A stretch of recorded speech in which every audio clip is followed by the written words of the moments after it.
The German tank commander couldn't believe what he was seeing. February 19, 1944.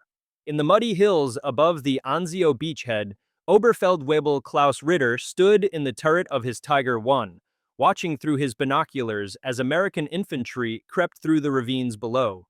His tank, every one of its 57 tons, rested hull down behind a stone farmhouse, its 80 mm gun fixed on the approach to the town of Caraceto.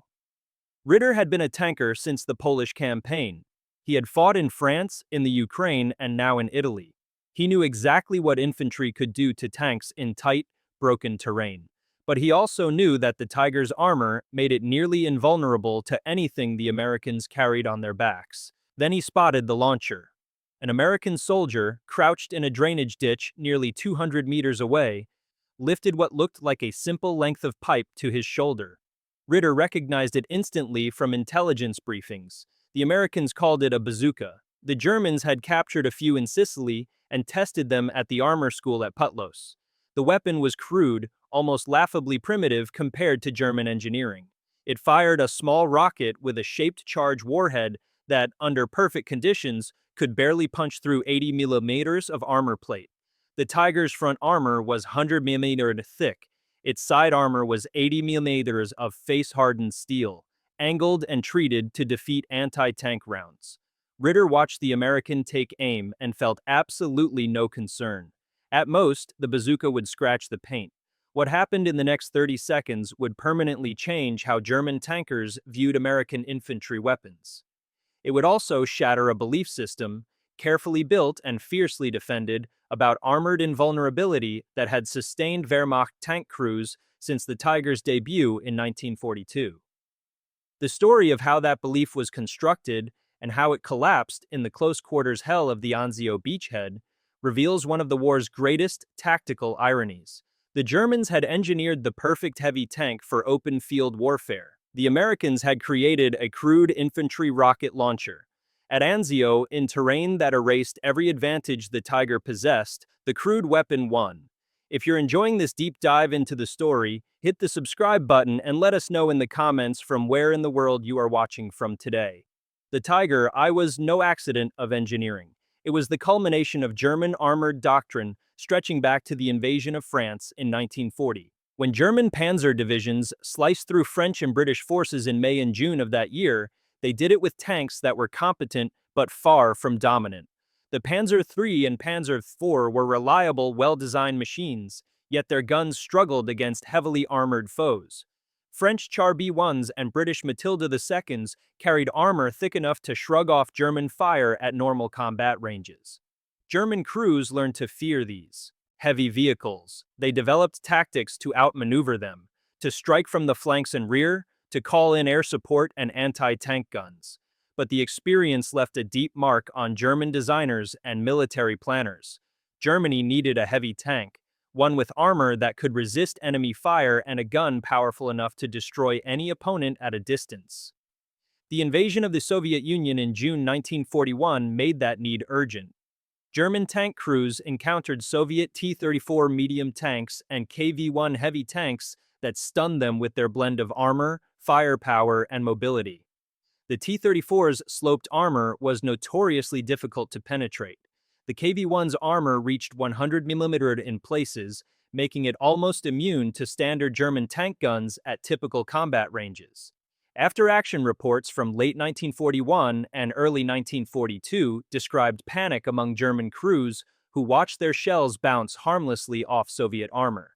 Some crews even abandoned fully functional Panzer IIIs and Panzer IVs when they saw KV-1s approaching, convinced they had no hope in a head-on fight.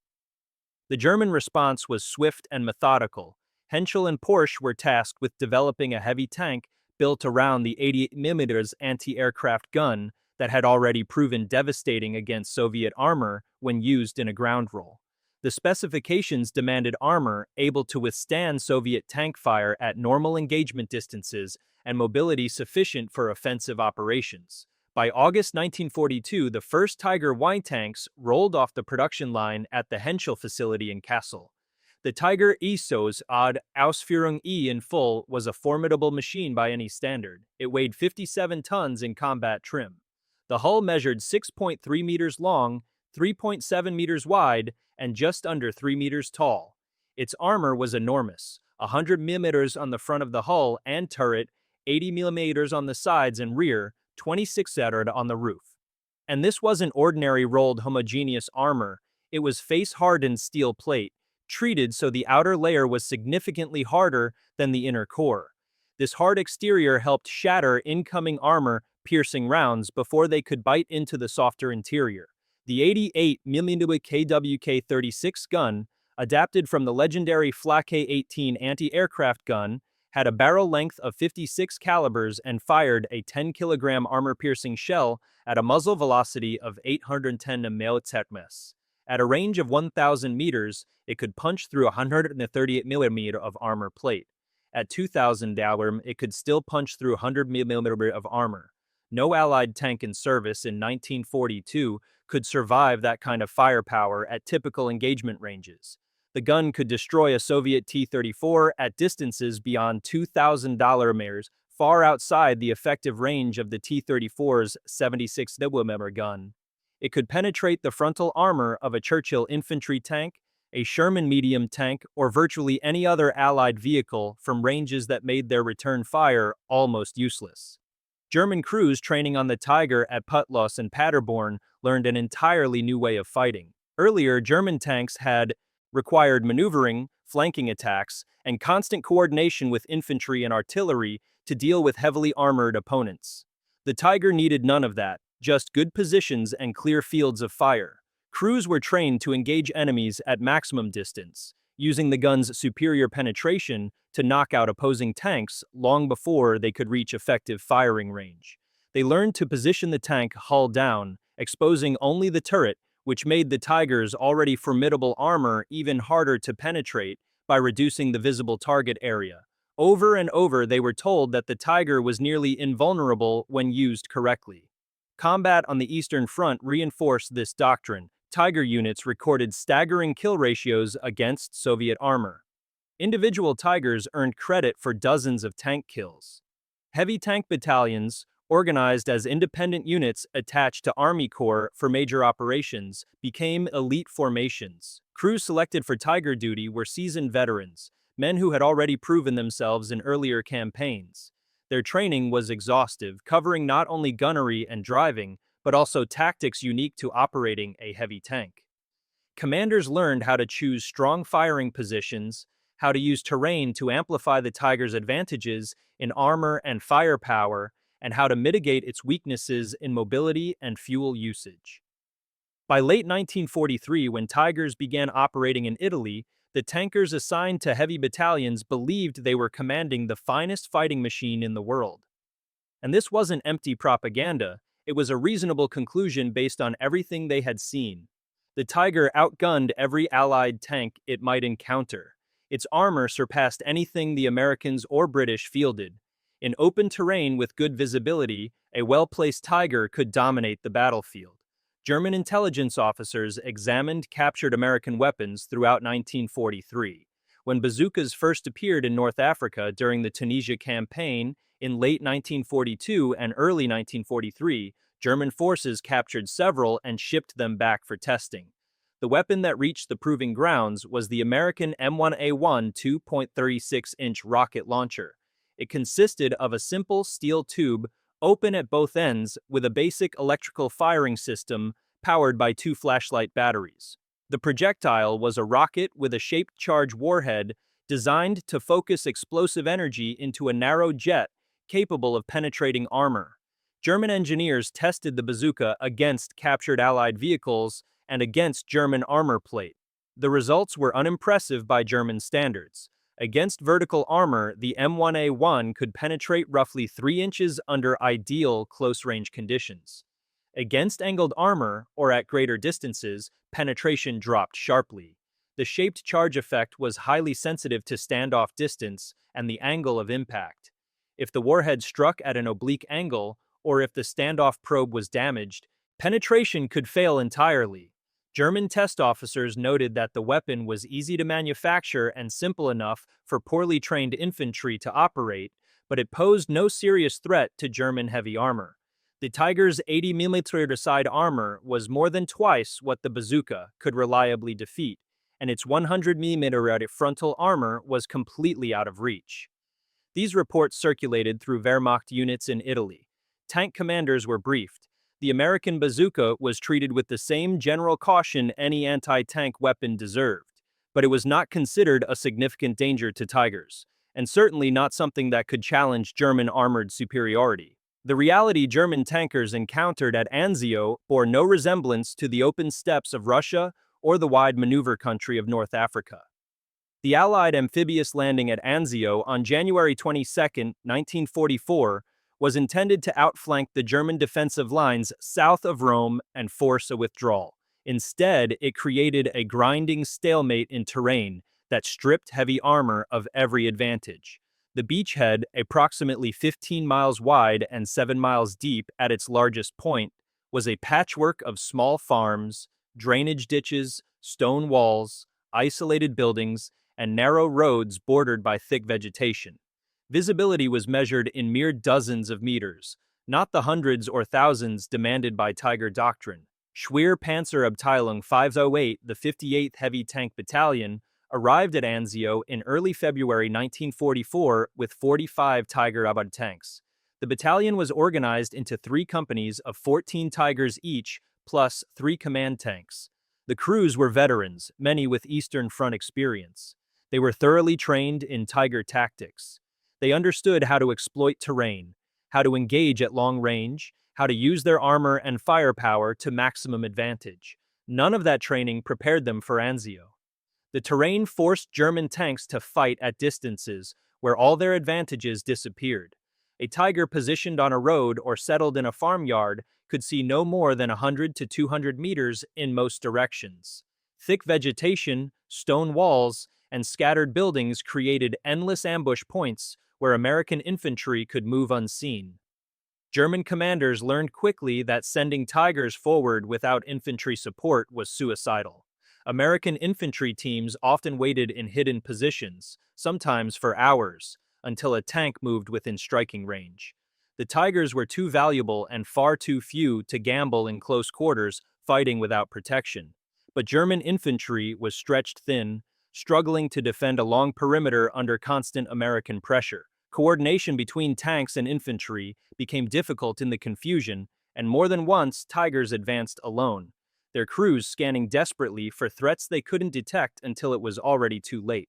The American 2nd Infantry Division and 3rd Infantry Division, holding sectors of the beachhead perimeter, had been re-equipped with the newer M9 and M9A1 bazookas beginning in late 1943.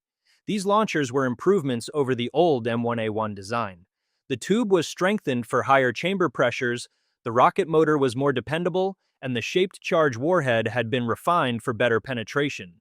Just as important, American infantry doctrine emphasized bold, close-range anti-tank tactics. Bazooka teams were trained to operate in pairs, with riflemen providing cover while the gunner and loader handled the launcher. They practiced stalking tanks, using terrain to close within 100 meters or even less before firing. They were instructed to aim for the sides and rear, for vulnerable spots like the engine deck and thin roof armor, and for tracks and road wheels that could cripple a tank even if it survived the hit. On February 16, 1944, near the town of Aprilia, known to the Americans as the Factory, a platoon of Tigers from 1st Company, 58th Heavy Tank Battalion, supported a German infantry assault on American positions. The attack opened at dawn with a barrage of artillery. The Tigers advanced in a line, their 88 mm guns firing high explosive rounds into suspected American defenses. German infantry followed closely behind, using the tanks as moving shields. The Americans held their fire, waiting. Sergeant Robert Mitchell of Company E, 7th Infantry Regiment, 3rd Infantry Division, crouched inside the ruins of a shattered building with his bazooka team. Through a gap in a stone wall, he watched the Tigers roll forward. The range closed to 150 meters, then 100. Mitchell's loader, Private First Class Anthony Caruso, tapped his shoulder. The rocket was in place. The electrical contact checked out. The launcher was ready. Mitchell steadied his aim at the lead Tiger's side armor, just below the turret ring where the hull plates met. He squeezed the trigger. The M9 bazooka made a sound impossible to mistake, a sharp crack followed by the sudden whoosh of the rocket motor catching. The 2.36-inch rocket tore across the 100 meters to the Tiger in less than a second. The shaped charge warhead, built by American engineers using principles developed from studies of armor penetration, performed exactly as designed. On impact, the charge detonated, forming a superheated jet of metal traveling at over 7,000 meters per second. Thin as a pencil, yet carrying staggering force, the jet slammed into the Tiger's 80mm side armor. The face-hardened steel, meticulously crafted by German metallurgists to resist conventional armor-piercing rounds, offered no special defense against a shaped charge strike. The physics were completely different. Instead of depending on kinetic energy to punch through plate, the shaped charge concentrated explosive force into a narrow stream that melted and pushed the armor aside rather than trying to break it. The jet sliced through the Tiger's side armor cleanly, bursting into the fighting compartment in a shower of molten steel and fragmented metal. Inside the Tiger, the results were devastating. The jet hit an ammunition rack, setting off a stored 88mm round. The detonation killed 3 crew members instantly and sent flames ripping throughout the interior. The commander, standing in his cupola, was blown clear of the turret by the force of the blast. He survived, burned and dazed. Incredibly, the driver, sealed off in his compartment, managed to force open his hatch and escape despite the fire raging behind him. The Tiger remained fixed in place, burning from within, its heavy armor suddenly meaningless against a weapon German intelligence had dismissed as primitive and harmless. Oberfeldwebel Ritter, commanding the second Tiger, watched the lead tank erupt. For a moment, he couldn't understand what he had seen. There were no American tanks in sight, no visible anti-tank guns. The terrain made locating the attacker nearly impossible. He ordered his driver to reverse, trying to pull the Tiger back into cover. As they backed up, Ritter spotted another flash from the ruined building where Mitchell's team was hidden. The second rocket missed, flying over the Tiger and smashing into a stone wall. But Ritter had seen enough. The thin smoke trail revealed the truth: bazookas.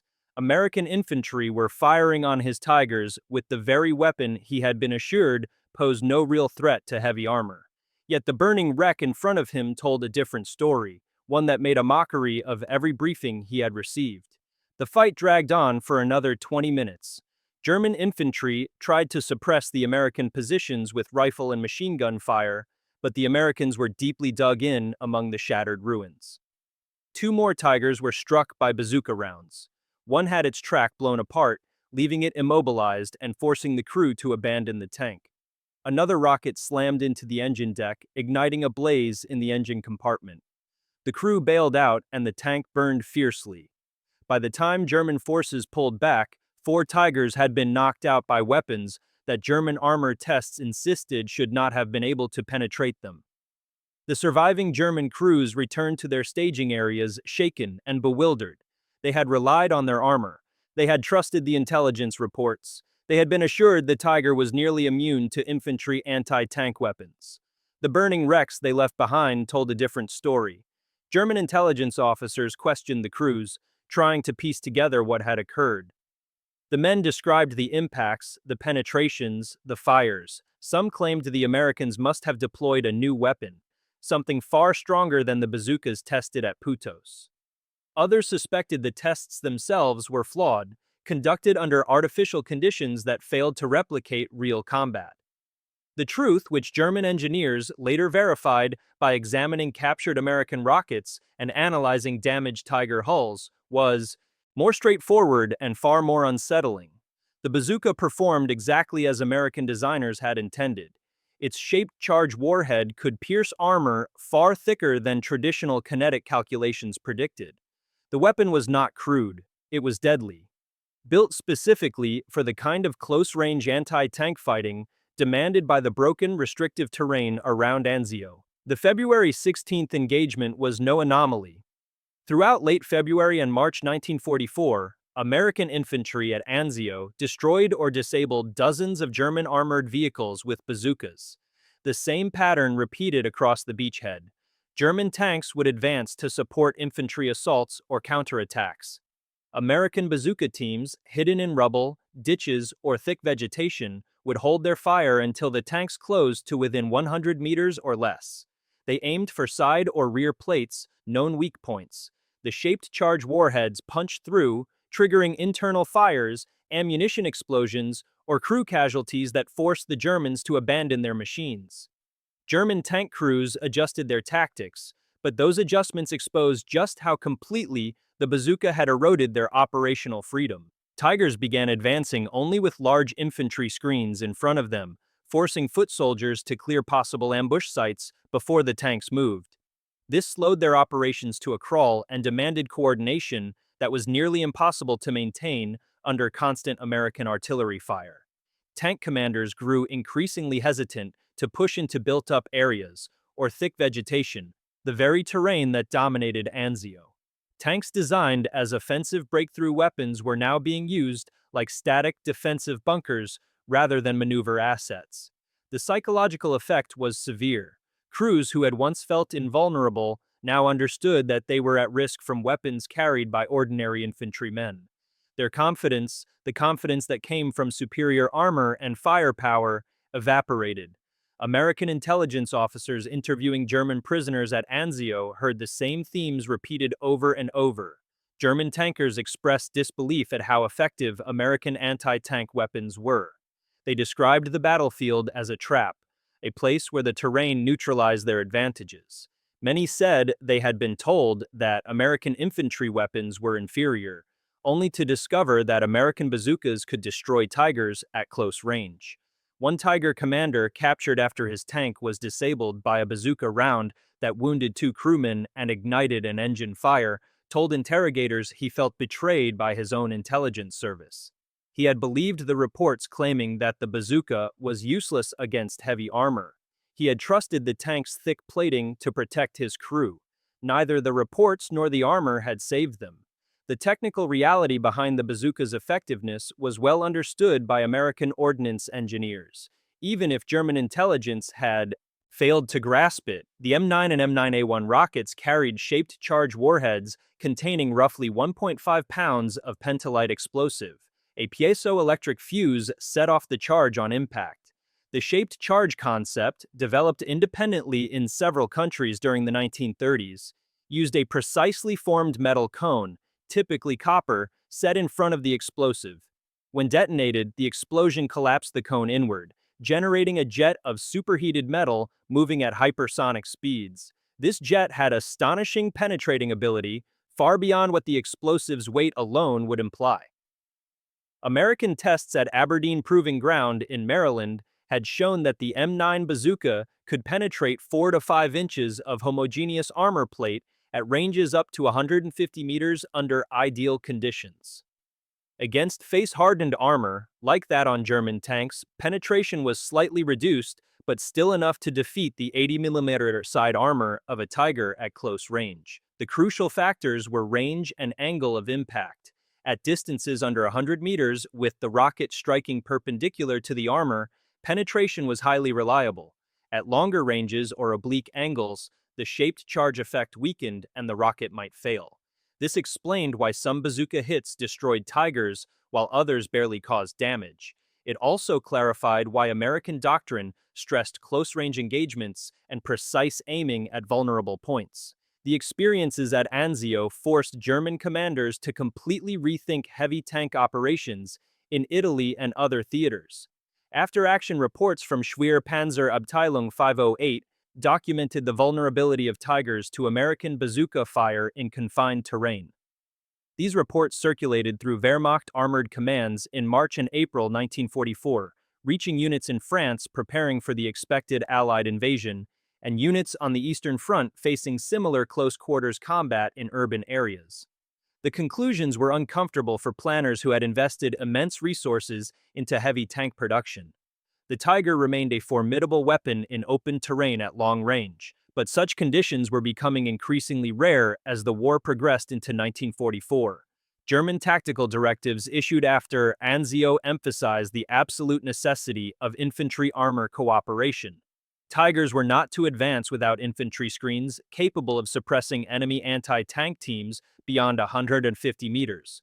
While sound in theory, this created practical challenges. German infantry units in Italy were understrength and exhausted from months of defensive fighting.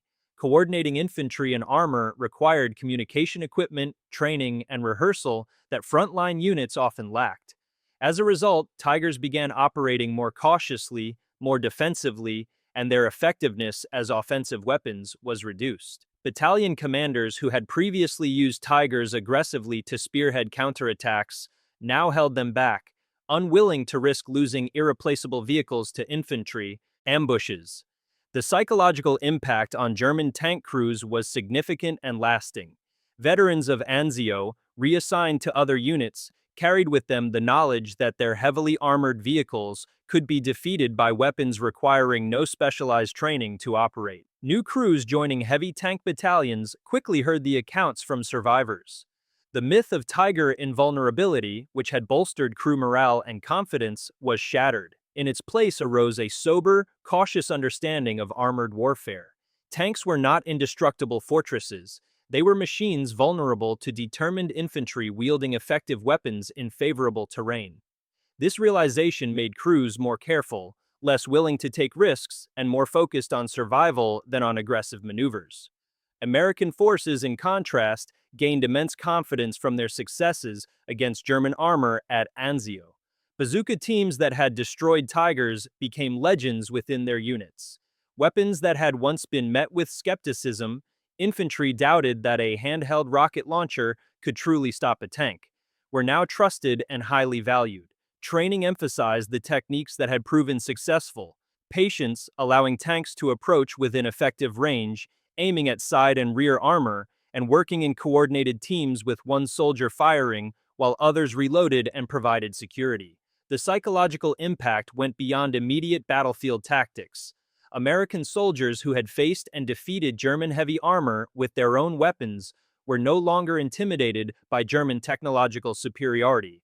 The material disparity between American and German anti-tank production became increasingly obvious as 1944 progressed.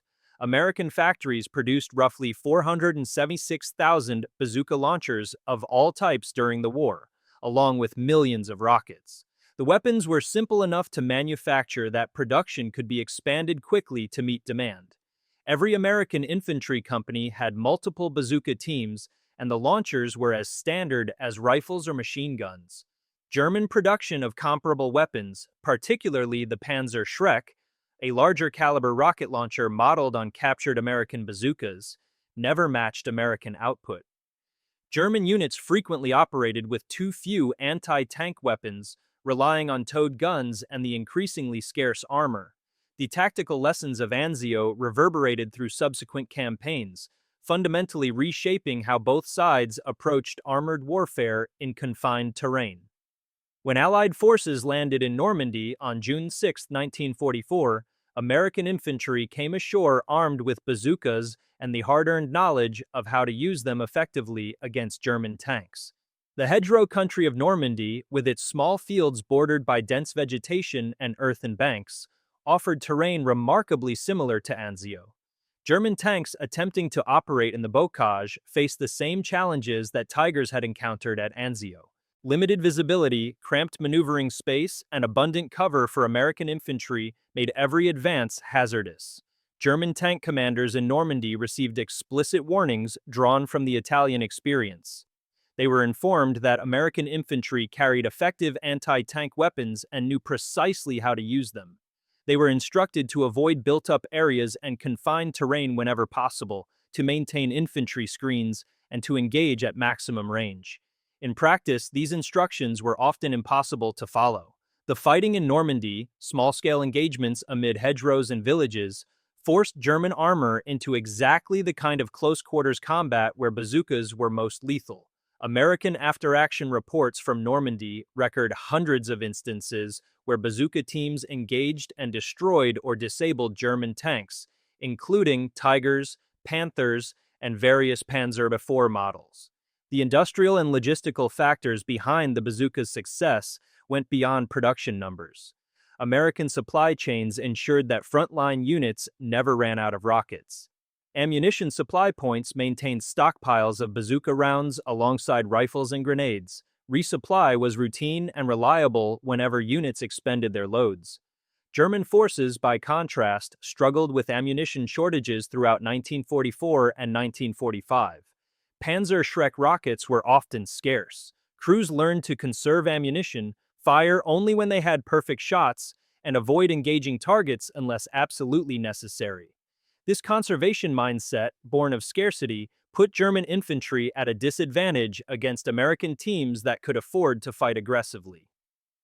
The human cost of the bazooka's effectiveness was reflected in the casualty figures for German armor crews in Italy and France. Schwer Panzerabteilung 508, which arrived at Anzio with 45 Tigers, was reduced to fewer than 20 operational tanks by late April 1944, many lost to bazooka fire. Crew casualties were severe. Men burned to death in tanks hit by shaped charge warheads that ignited ammunition or fuel. Others were wounded by armor fragments and molten metal sprayed through the fighting compartment as the jets penetrated. Survivors often suffered profound psychological trauma, the kind that comes from being trapped in an enclosed space filling with fire and toxic smoke. German personnel records from heavy tank battalions in Italy show high rates of combat fatigue and repeated requests for transfer among crews who had endured multiple bazooka attacks. American infantry casualties from engaging German tanks were comparatively light, though not negligible. Bazooka teams operating at close range were exposed to tank-mounted machine guns and to German infantry defending the armor. Soldiers were sometimes killed or wounded while moving into firing positions, reloading, or retreating after firing. Despite these risks, the tactical exchange heavily favored the Americans. A two-man bazooka team, armed with a 60 LEB launcher and a handful of rockets, could disable a 57-ton Tiger worth hundreds of thousands of Reichsmarks and crewed by highly trained specialists. The economic and military logic was clear. Inexpensive, simple weapons in the hands of ordinary infantry proved far more cost-effective than costly, complex heavy tanks requiring years of development and months of crew training. By spring 1945, as Allied armies closed in on Germany from east and west, the tactical landscape had decisively shifted against German armor. Soviet infantry, armed with their own anti-tank rockets and grenades, employed tactics similar to those perfected by American forces at Anzio and Normandy. British and Canadian troops used infantry anti-tank projectors that, while differing in design from American bazookas, achieved the same effect. German tanks, even the formidable Tigers and Panthers, could no longer operate with the freedom and confidence of earlier campaigns. Every advance into urban terrain, every movement through confined countryside, carried the risk of ambush by infantry anti-tank teams. The Tigers that survived to the war's end were often abandoned, out of fuel or mechanically broken down, rather than destroyed in combat. The German logistical system, crippled by Allied bombing and the loss of fuel production, could not sustain armored operations. Even when fuel and operational readiness were available, commanders hesitated to commit them. The lessons of Anzio and countless subsequent engagements had proven that heavy armor was vulnerable in ways pre-war doctrine had never anticipated. The invulnerable fortress of steel and firepower existed only in theory. In practice, determined infantry with adequate weapons and favorable terrain could destroy even the finest tanks Germany produced. For the men who had crouched in the Tiger's turret that February morning above Anzio, watching an American soldier aim what appeared to be a crude pipe at their supposedly impenetrable armor, the war had delivered a lesson no training could provide. Oberfeldwebel Klaus Ritter survived the war, ultimately captured by American forces in northern Italy in April 1945. In post-war interviews conducted by American military historians gathering material for tactical studies, Ritter recounted the moment he realized the bazooka was a serious threat. He had believed his Tiger made him nearly invincible. He had trusted German engineering and German armor. The burning wrecks at Anzio taught him that trust in equipment, no matter how well designed, was not the same as safety. Technology alone could not guarantee survival against an enemy who understood how to exploit its vulnerabilities. The story of the bazooka at Anzio is not primarily about weapons specifications or armor penetration figures, though those details are important. It is about the clash between doctrine and reality, between what military institutions taught their soldiers to believe and what combat actually demanded. German tankers were told their Tigers were superior to anything the Allies fielded. In open terrain at long range, this was true. But wars are rarely fought under ideal conditions. They are fought in terrain that restricts movement, in weather that limits visibility, at ranges dictated by geography rather than preference. At Anzio, in the confined nightmare of hedges, ruins, and drainage ditches, the crude American bazooka proved far more tactically relevant than the sophisticated German Tiger. The Tiger's advantages in armor and firepower meant nothing when an infantryman could approach within 100 meters and fire a shaped charge warhead through 80 millimeters of steel. The broader lesson goes beyond specific weapons and battles. Industrial warfare between modern nations is determined not by individual weapons platforms, but by systems. The ability to produce sufficient equipment in adequate quantities, to train soldiers to use it effectively, and to sustain operations logistically. The United States built hundreds of thousands of bazookas and millions of rockets. Training emphasized aggressive employment and integrated tactics. Supply systems ensured ammunition reached the front lines reliably. The result was an anti-tank capability embedded throughout the infantry, organic to every company and platoon, ready to engage enemy armor wherever it appeared. Germany produced superior heavy tanks in limited numbers but could not produce enough, could not supply them effectively, and could not develop tactical doctrine capable of overcoming the fundamental vulnerability of armor to infantry in confined terrain. For American veterans who carried bazookas at Anzio and in later campaigns, the weapon became a symbol of American industrial strength and tactical adaptability. It was not the most powerful anti-tank weapon in terms of raw performance. Larger caliber rockets and recoilless rifles developed later in the war were more potent. But the bazooka was good enough, and crucially, it was available when and where it was needed. That combination of adequacy and availability, more than technical sophistication, shaped tactical outcomes.